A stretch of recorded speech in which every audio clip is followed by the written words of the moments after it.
ഇന്നത്തെ ലോകത്ത് പലരും അനുഭവിക്കുന്ന വലിയൊരു പ്രശ്നമാണ് മെൻ്റൽ ട്രോമ പ്രത്യേകിച്ച് സ്ത്രീകളുടെ കാര്യത്തിലേക്ക് വരുമ്പം അവരുടെ കുഞ്ഞുനാളിൽ കഴിഞ്ഞു പോയ ചൈൽഡ്ഹുഡ് സെക്ഷൽ അബ്യൂസ്, അവർക്ക് എപ്പോഴെങ്കിലുമൊക്കെ കിട്ടിയ സെക്ഷൽ അബ്യൂസ് കാരണം അവരനുഭവിക്കുന്ന ഒരു മെൻ്റൽ ട്രോമ വളരെ വലുതാണ്.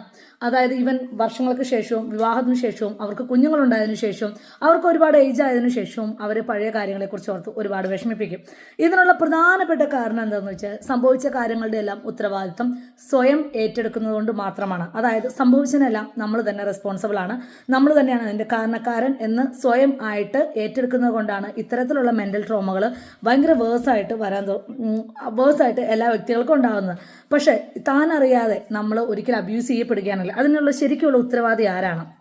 അതിന് ശരിക്കുമുള്ള ഉത്തരവാദി ഓപ്പോസിറ്റ് നിൽക്കുന്ന ഒരാളാണ്. അതായത് നമ്മൾ തെറ്റൊന്നും ചെയ്തിട്ടില്ലെങ്കിൽ പിന്നെ നമ്മൾ എന്തിന് ട്രോമാറ്റൈസ് ആവണം?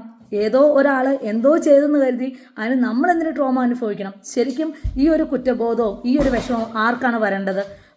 നമ്മളെ സെക്ഷലി അബ്യൂസ് ചെയ്ത ആളുകൾക്കാണ്.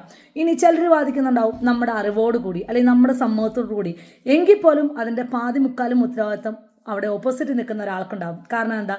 തെറ്റും ശരിയും പറഞ്ഞു തരാനും തെറ്റും ശരിയും ചിന്തിക്കാനും ഉള്ള ഒരു പ്രായവും ഉത്തരവാദിത്വവും ആ ഓപ്പോസിറ്റ് നിൽക്കുന്ന വ്യക്തിക്കും ഉണ്ടായിരുന്നു.